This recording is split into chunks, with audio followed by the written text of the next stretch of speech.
Guys வணக்கம். இன்றைக்கி Pandian store சீரியலில் என்ன நடந்தது அப்படின்றத பார்க்கலாம்.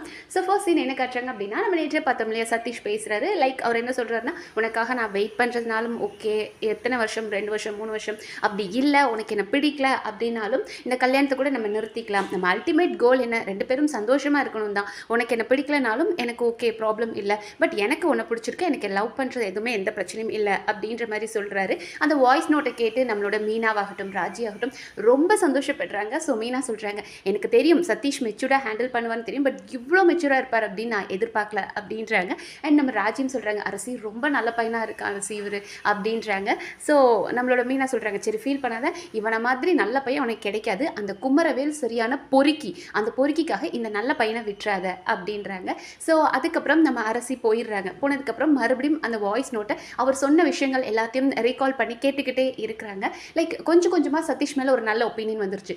தன்னோட லவ் மேட்டர் தெரிஞ்சும் அவன் அக்செப்ட் பண்ணிக்கிட்டான் அப்படின்போது நம்மளோட அரசிக்கு இப்போ அந்த குற்ற உணர்வு போய் கொஞ்சம் கொஞ்சமாக அவர் மேலே அன்பு வர ஆரம்பிச்சிருச்சுன்றது நமக்கு புரியுது. ஸோ அந்த வாய்ஸ் நோட்டை கேட்டுட்டு இருந்தாங்க. அண்ட் அடுத்த சீனில் என்ன காட்டுறாங்க அப்படின்னா, மீனா இருக்காங்க, அவங்க வீட்டில் அந்த ஒரு பையன் இருக்கார் இல்லையா மணி, அந்த பையன் வந்துட்டு, அக்கா என்னக்கா வீட்டில் அம்மா இருக்காங்களான்னு போது நம்ம கோமதியை கேட்குறாங்க.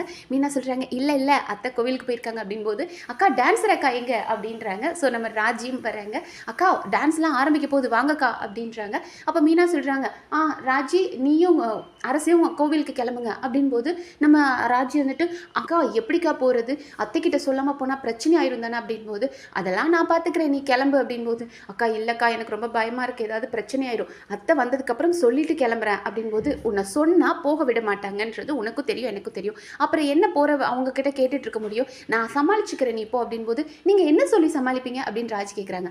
அதெல்லாம் உனக்கு எனக்கு நான் பார்த்துக்கிறேன்னு சொல்கிறேன்ல, கிளம்புங்க அப்படின்றாங்க. ஸோ இங்கே ராஜியும் நம்மளோட இவங்களும் அரசியும் கிளம்பிடுறாங்க.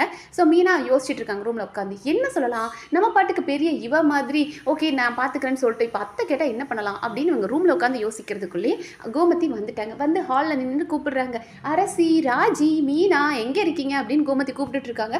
உள்ள நம்ம ரூம்குள்ளே மீனா பயப்படுறாங்க, ஐயோ நம்ம பாட்டுக்கு பெரியவ மாதிரி சொல்லி விட்டுட்டோம், அத்தைக்கிட்ட என்ன சொல்லலாம் அப்படின்னு நம்ம பிளான் பண்ணுறதுக்குள்ளே அத்தை வந்துட்டாங்களே என்ன பண்ணுறது அப்படின்ட்டு படுத்து தூங்குற மாதிரி ஆக்டிங் விட்டாங்க. ஸோ கோமதி வந்து பார்த்து, ஓ மகாராணிக்கு இன்னும் தூக்கம் கலையிலையா அப்படின்னு எழுப்புறாங்க. ஏய் எந்திரி அப்படின்னு எழுப்பி விட்டுட்டு, ஏண்டி நம்ம இங்கே எதுக்கு வந்தோம், கோவிலுக்கு பூஜை பண்ணுறதுக்கு வந்தோம், ஆனால் ஒருத்தையும் கோவிலுக்கு வர மாட்டேறீங்க, நான் தான் வீட்டுக்கும் கோவிலுக்கும் நடந்துக்கிட்டே இருக்கேன், ஏதாவது ஒரு இதுக்காவது நீங்கள்லாம் வரீங்களாடி, என்னடி இவ்வளோ நேரம் நீ தூங்கிட்டு இருக்க, அதே மாதிரி அவளுங்களும் என்ன இன்னும் தூங்கிட்டு தான் இருக்காளுங்களா அப்படின்போது, இல்லத்தை அவங்க 2 பேரும் வெளியே போயிருக்காங்களா, எங்கே போயிருக்காங்க அப்படின்னு கோமதி கேட்டதும், அத்தை அதெல்லாம் இருக்கட்டத்தை, நீங்கள் காலையிலே ரொம்ப சீக்கிரமாக கோவிலுக்கு போயிட்டு வந்தீங்களே, ரொம்ப டயர்டாக இருப்பீங்க, நீங்கள் ரெஸ்ட் எடுங்க அப்படின்போது, ஏய் எனக்கு ரெஸ்ட்லாம் வேணாண்டி, நீ என்னடி சொல்லிட்டு இருக்கீங்க, என்ன பண்ணிட்டு இருக்காங்க அவங்க 2 பேரும் அப்படின்றாங்க. நம்ம மீனா ஏதோ பெருசாக பிளான் பண்ணாங்க, பெருசாக சம்பவம் பண்ணிடுவாங்க, போய் சொல்லி சமாளிச்சிருவாங்கன்னு பார்த்தா, அத்தை வேணாம் அத்தை அவங்க கிட்டலாம் போகாதீங்க, அவங்க கொஞ்சம் வெளியே போயிருக்காங்க, எங்கே போயிருக்காங்க அப்படின்போது, அது வந்தத்தை கோவிலுக்கு தான் டான்ஸ் காம்படிஷனுக்கு போயிருக்காங்க அப்படின்ட்டாங்க. ஏம்மா இதுக்கு தான் நீ இவ்வளோ பில்டப் கொடுத்தியாம்மா, எனக்கு என்னமோ வர வர மீனா ஆக்டிங்கை பார்க்கும்போது கொஞ்சம் கிரிஞ்சாக இருக்க மாதிரி இருக்குது.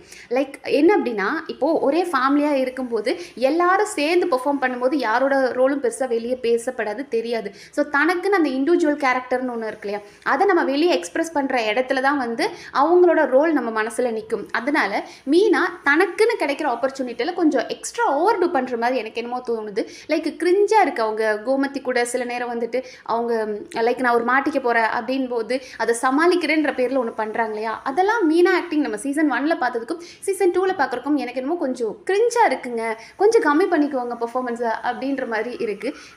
லைக் அது ஒன்றுமா நல்லா எனக்கு என்னமோ அப்படி தோணுது. ஃபைன். அடுத்தது வந்துட்டு அவங்க டான்ஸ் காம்படிஷனுக்கு தான் அத்தை போயிருக்காங்க அப்படின்போது, ஏண்டி என்ன திமிரு அவளுக்கு, மாமியார் நான் சொல்லியிருக்கேன் ஆனால் இவ என்ன சொல்கிறது நான் என்ன கேட்குறது அப்படின்னு அவள் பாட்டுக்கு போயிருக்காரா, இன்னைக்கு உண்டு இல்லைன்னு அவளை பண்ணுறேன் அப்படின்றாங்க. அப்போ மீனா அத்தை வேண்டாத்த விட்டுருங்க அப்படின்போது, ஏய் அவளுக்குலாம் இவ்வளோ தைரியம் வராது, நீ தாண்டி எல்லாம் பண்ணியிருப்ப, இந்த தைரியமே நீ தாண்டி அவளுக்கு கொடுத்துருப்ப அப்படின்றாங்க. இரு நான் கோவிலில் போய் என்ன பண்ணுறப்பார் அப்படின்னு சொல்லிட்டு இங்கே கோமதி கிளம்பிடுறாங்க. பின்னாடியே மீனம் ஓடி வராங்க. அண்ட் அங்கே பார்த்தோம் அப்படின்னா கோவிலில் டான்ஸ் காம்படிஷன் ஸ்டார்ட் பண்ணிட்டாங்க. ஸோ ஃபர்ஸ்ட் அந்த நவீன் அப்படின்ற ஒரு பையனை சொல்கிறாங்க இல்லையா, அதாவது சினிமாலே கொரியோகிராஃப் பண்ணுற ஒரு பையன் அப்படின்னு. ஸோ அந்த பையன் வந்து ஆடுறாரு, ரொம்ப சூப்பராக ஆடிட்டுருக்கிறாரு. எஸ் அதெல்லாம் செமையாக போயிட்டுருக்கு, அவர் செமையாக ஆடிட்டுருக்கிறாரு. அடுத்ததாக பார்த்தோம் அப்படின்னா இங்கே கோமதி அண்ட் மீனா வந்துட்டு இருக்கிறாங்க கோவிலுக்கு. ரொம்ப கோமதி கோவமாக வந்துட்டு இருக்காங்க. அப்போ மீனா இருந்துட்டு அக்கா ப்ளீஸ் அத்தை வேண்டாத்த விட்டுருங்க அத்தை அப்படின் போது, ஏய் என்ன நீங்கள் நினச்சிட்டு இருக்கீங்க, நான் அதெல்லாம் விட முடியாது, இன்னைக்கு நான் ஒரு வழி பண்ணுறேன், நீ தாண்டி ஆனால் எல்லாத்துக்கும் இடம் கொடுக்குற, நீ படித்த பொண்ணு கவர்மெண்ட் வேலையில் இருக்க பொண்ணுன்னு சொல்லி உனக்கு நான் இடம் கொடுத்தா நீ ஓவராக ஆடிட்டு இருக்க, எல்லாத்துக்கும் சேர்த்து இன்னைக்கு நான் முடிவு கட்டுறேன் அப்படின்னு சொல்லிட்டு கோமதி கோபமாக வந்துட்டு இருக்காங்க. வந்தாங்க அப்படின்னா கோமதி அண்ட் மீனா இந்த சைடில் ஒரு ரைட் சைடில் இவங்க இருக்காங்க அப்படின்னா லெஃப்ட் சைடில் ராஜி அண்ட் அரசி நிற்கிறாங்க. ஸோ ரெண்டு பேரும் ஒருத்தருக்கு ஒருத்தர் பார்த்துக்கிறாங்க. அப்புறம் தான் மீனா நினைக்கிறாங்க, அப்புறம் தான் நம்மளோட அரசி அண்ட் ராஜி பார்க்குறாங்க, ஐயோ அவங்க அம்மா அத்தை வந்துட்டாங்களே, சரி அத்தையை கண்டுக்காத மாதிரி இருப்போம் அப்படின்னு சொல்லிட்டு ஃபர்ஸ்ட் ஷாக் ஆன ராஜி அதுக்கப்புறம் அந்த சைடே எட்டி பார்க்கல, நான் எட்டி பார்த்தா தானே நீ என்னை கூப்பிடுவேன், எனக்கு உனக்கு கண்ணு தெரியும் அப்படின்றதுனால ராஜியும் சரி அரசியும் சரி அவங்கள கோமதியை பார்த்துட்டு வாண்டடாக அவாய்ட் பண்ணிட்டு அவங்க ரெண்டு பேரும் பேசிக்கிட்டே இருக்கிற மாதிரி, ஐயோ பார்க்காதன்னு சொல்லிட்டு அவங்க ரெண்டு பேரும் அப்படியே பேசிட்டு இருக்காங்க. இங்கேருந்து நம்ம கோமதி ஒரு குச்செல்லாம் எடுத்து வச்சுக்கிட்டு இந்த பக்கம் வாடின்னு கூப்பிட்டுக்கிட்டு இருக்கிறாங்க. அங்கே பார்த்தோம் அப்படின்னா அந்த நவீன்ற ஒரு பையன் அதுக்கப்புறம் ஒரு பொண்ணு எல்லாம் ஆடி முடிச்சு நம்மளோட நம்மளோட ராஜியோட பேரை கூப்பிடுறாங்க. ஸோ ராஜி ஸ்டேஜுக்கு ஏறக்கு முன்னாடிலாம் கோமதிக்கு செம்ம டென்ஷன், வாடி அவ இன்னும் ஏற போகிற ஸ்டேஜ் வாடின்னு கூப்பிட்டு இருக்காங்க.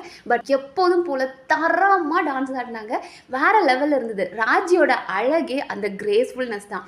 அதாவது ராஜி பரதநாட்டியம் கிளாசிக்கல் டான்ஸர்ன்றது நமக்கு தெரியும், சூப்பராக டான்ஸ் பண்ணுவாங்க. பட் வெஸ்டர்னும் அவ்வளோ ஸ்டைலிஷாக இருந்தது, வெறும் டான்ஸ் அப்படின்றத தாண்டி அதில் ஒரு லைஃப் இருந்தது. அவ்வளோ ஸ்டைலிஷாக வெஸ்டர்ன் டான்ஸ் பண்ணாங்க. பார்க்குற அத்தனை பேரும் என்ஜாய் பண்ணாங்க. ஒரு பாயிண்டில் நம்ம கோமதி அந்த கோபத்தெல்லாம் மறந்து வாவ் என் மருமக எவ்வளோ அழகாக ஆடுறா அப்படின்னு ரசிக்க ஆரம்பிச்சிட்டாங்க. ஒரு மாதிரி இவ்வளோ சூப்பராக இந்த பொண்ணு ஆடுவாளான்ற மாதிரி பயங்கரமாக ரசித்து நம்ம கோமதி என்ஜாய் பண்ண ஆரம்பிச்சிட்டாங்க. அங்கே இருந்த ஊர் மக்கள் ஜட்ஜஸ் அப்படின்னு சொல்லி எல்லாருமே ராஜோட டான்ஸை அவ்வளோ அழகாக பார்த்து வியக்கிறாங்க. அண்ட் அந்த ஆங்கரே சொல்கிறாரு, இந்த பொண்ணு குன்னக்குடியிலேருந்து வந்திருக்கு, வெளியூர் பொண்ணு, பெருசாக என்ன ஆடும்னு நினச்சேன், ஆனால் பயங்கரமாக கலக்கிடுச்சு அப்படின்ற மாதிரி அவரும் சொல்லிட்டு இருக்கிறாரு. அண்ட் கோமதியும் பயங்கரமாக கிளாப் பண்ணி சேர் பண்ணிட்டு இருக்கிறாங்க. அண்ட் அடுத்த சீனில் என்ன கட்டுறாங்க அப்படின்னா நம்ம குமரவேலு இங்கே அம்பாசமுத்திரத்துக்கு வந்துட்டாரு. அதாவது இவங்க சொன்னாங்களே, சுகன்யா சொன்னாங்களே அவங்க அம்பாசமுத்திரத்தில் கோயிலுக்கு போயிருக்காங்க அப்படின்னு. ஸோ இவரும் வந்துட்டாரு குமரவேல். எனக்கு என்னமோ இப்போதான் வந்து நம்ம அரசிக்கு கொஞ்சம் கொஞ்சமாக சதீஷை பிடிக்குது. சரி ஒருவேளை சதீஷை கல்யாணம் பண்ணிடுவாங்கன்னு நினச்சேன். ஆனால் நீங்கள் கதையில் ட்விஸ்ட் எப்படி இருக்குன்னு எதிர்பாருங்களேன். இப்போ அவங்க அரசி வந்து சதீஷை கல்யாணம் பண்ணி ஒரு சந்தோஷமான ஒரு லைஃப் போகிறது அப்படின்றது குழலி லைஃப் மாதிரி ஆயிடும். ஸோ பெருசாக வந்து அதில் ஸ்கோப் இருக்காது, ஸ்டோரியும் அவங்களுக்கு இருக்காது. ஆனால் அதுவே அரசி குமரவேலை கல்யாணம் பண்ணாங்க அப்படின்னா தான் இன்னும் ஸ்டோரி கொஞ்சம் டெவலப் ஆகும். அப்படின்றதுனால டேரக்டர் எங்கள் குமரவேலையும் அரசியும் சேர்த்து வச்சிருவாரோ அப்படின்ற ஒரு சந்தேகம் வந்திருக்கு. ஏன்னா குமரவேல் இவங்களை தேடி அங்கே வீட்டுக்கு லைக் அம்பாசமுத்திரம் வந்துடுறாரு. வந்ததுமே அங்கே இறங்கி ரெண்டு பேர் நிற்கிறாங்க. அவங்க கிட்ட கேட்குறாரு, இங்கே அரசி வீடு எங்கே இருக்குது அப்படின்னு. அரசியா யார்ப்பா அது, என் பாரிக்கா ஜனாதிபதியா, அவள் பேரை கேட்டது தெரியறதுக்குன்ற மாதிரி தான் இருக்குது. அப்போ அவங்க கேட்குறாங்க, யார் தம்பி, ஊர் திருவிழாக்கு எத்தனையோ பேர் வராங்க, நீங்கள் யாரை சொல்கிறீங்க அப்படின்போது அரசி வந்தாங்க, அவங்க அம்மா ரெண்டு மருமக எல்லாரும் இங்கே தான் இருக்காங்க அப்படின்போது அவருக்கு தெரிஞ்சிருச்சு.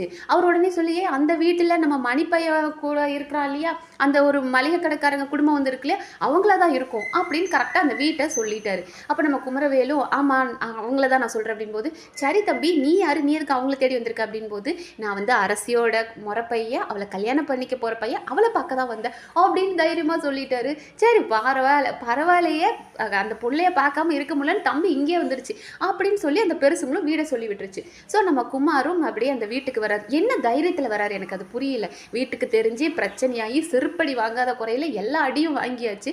மறுபடியும் அவர் எதுக்கு வரார் அப்படின்னா அரசியை மனசை மாற்றுறதுக்கு தான். ஸோ கதை வேறு எங்கெங்கேயோ போயிட்டுருக்கு.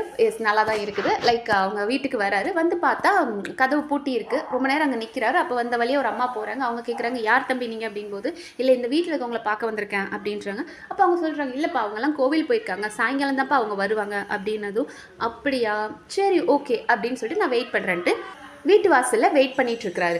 அண்ட் அடுத்த சீன் என்ன கட்டுறாங்க அப்படின்னா அங்கே வந்து ரிசல்ட் அனௌன்ஸ் பண்ண போகிறாங்க. ஸோ ரொம்ப டென்ஷனாக நிற்கிறாங்க. அதாவது இப்போ அந்த செகண்ட் ரவுண்டில் 4 பேரை செலக்ட் பண்ண போகிறாங்க. அந்த 4 பேரில் அவங்க எல்லாருமே வந்து 3 பாட்டுக்கு ஆடணும். ஸோ அந்த 3 பாட்டுக்கு ஆடுறத வச்சு தான் first prize, second prize, third prize decide பண்ண போகிறாங்க. ஸோ செலக்ட் ஆன 4 பேர் அப்படின்போது அந்த ஃபர்ஸ்ட் 3 வந்து சொல்லிடுறாங்க. 4th தான் நம்ம ராஜி பேரை சொல்கிறாங்க. ஸோ ராஜி பேரை கேட்ட உடனே அப்படி எல்லாருக்கும் சந்தோஷமாக இருக்குது. ஏன்னா அதுக்கு முன்னாடி வரைக்கும் ராஜிக்கு பயமாக இருக்குது, நான் செலக்ட் ஆயிடுவேனா அப்படின்னு. அப்போ நம்மளோட கோமதியே சொல்கிறாங்க, ஏய் நீ செலக்ட் ஆகாமல் எப்படி நீ சூப்பராக ஆடினடி அப்படின்றாங்க. நம்மளோட அரசியல்லாம் அண்ணி நீங்கள் செலக்ட் ஆகலைன்னா நான் போராட்டம் பண்ணுவேன் நீ அப்படின்னாங்க. பட் காட்ஸ் கிரேஸ் நம்மளோட ராஜி வந்து செலக்ட் ஆகிட்டாங்க. அடுத்த ரவுண்டுக்கு பயங்கர ஹாப்பியாக சேரப் பண்ணிட்டு இருக்கிறாங்க. அதுக்கப்புறம் அந்த ஊர் மக்களே வந்து சொல்கிறாங்க, மா நீ சூப்பராக ஆடினமா அப்படின்னு ராஜியை பாராட்டுறாங்க. உடனே கோமதி அவள் ஏன் மருமக அப்படின்ட்டு இருக்கிறாங்க. அதுக்கப்புறம் மீனா கேட்குறாங்க, ஆமாம் இவ்வளோ நேரம் கையை உடச்சிருவேன் காலை உடச்சிருவேன் ஆடக்கூடாதுன்னு சொல்லிட்டு இருந்தீங்க, இப்போ பாராட்டினது மட்டும் ஏன் மருமகன்னு சொல்லிட்டு இருக்கீங்களா அப்படின் போது, எல்லாம் உன்னை சொல்லணும்டி, உன்னால தாண்டி முதல்ல உன் காலை தாண்டி உடைக்க போகிறேன் அப்படின்னு சொல்லிட்டு, இங்கே பாரு ராஜி நீ எப்படியாவது ஃபர்ஸ்ட் ப்ரைஸ் வாங்கிடு அப்படின்றாங்க. ராஜி செகண்ட் ப்ரைஸ் பைக்கை எய்ம் பண்ணிட்டு இருக்காங்க. பட் கோமதி என்ன சொல்கிறாங்கன்னா, நாளைக்கு நீ ஆடி ஃபர்ஸ்ட் ப்ரைஸ் வாங்கிடு, அப்படி மட்டும் நீ ஃபர்ஸ்ட் ப்ரைஸில் காரை வாங்கிட்ட அப்படின்னா அது நம்ம அரசிக்கு சீதனா கொடுத்துடலாம்ல அப்படின் போது அரசி திட்டுறாங்க, அம்மா அப்படிலாம் இல்லை, அண்ணி டான்ஸ் ஆடி ஜெயிச்சா அது அன்னிக்கு தான் அப்படின் போது, சரி இருக்கட்டும் வீட்டுக்கு முன்னாடி கார் நீனா எவ்வளவு நல்லா இருக்கும்டி, அதனால எப்படியாவது ஃபர்ஸ்ட் ப்ரைஸ் வாங்கிடுடி, ஒன்று கார் ஃபர்ஸ்ட் ப்ரைஸ் வாங்கு, இல்லைனா தேர்ட் ப்ரைஸ் தங்க நகை தராங்களே அதை வாங்கு, அந்த செகண்ட் ப்ரைஸ் பைக்கு எதுக்குடி, உனக்கு பைக்கு நீ வச்சு என்னடி பண்ண போகிற அப்படின்ட்டு இருக்கிறாங்க. பட் கோமதிக்கு தெரியாத ஒரு விஷயம் என்ன அப்படின்னா, பைக் வந்து ராஜிக்கு தேவையில்லை, ஆனால் ராஜியோட காதல் கணவனான நம்ம கதிர்க்கு தேவைப்படும்ன்றக்காக தான் அவங்க இவ்வளோ கஷ்டப்பட்டு இவ்வளோ முயற்சி எடுத்துகிட்டு இருக்காங்க. ஸோ ராஜ்யம் என்ன அத்தை எப்படி சொல்கிறாங்க அப்படின்ற மாதிரி யோசிச்சுட்டு அவங்களோட குறிக்கோளில் ஸ்ட்ராங்காக இருக்கிறாங்க. ஸோ பாப்போம் நாளைக்கு எபிசோடில் வந்துட்டு மண்டே எபிசோடில் பயங்கரமான திரை தீப்பிடிக்கிறான ஆட்டம் இருக்க போகுது அப்படின்றது தெரியுது. பார்ப்போம் அது எவ்வளோ சுவாரஸ்யமாக இருக்குது, நம்ம ராஜி என்ன ப்ரைஸ் அடிக்க போகிறாங்க, நம்ம கதிர்க்கு எப்படி அதை கிஃப்ட் பண்ண போகிறாங்க அப்படின்ற இன்ட்ரெஸ்டிங்காக இருக்குது அப்படின்றது எல்லாத்தையும் நம்ம அடுத்தடுத்த வீடியோவில் பார்க்கலாம். நன்றி.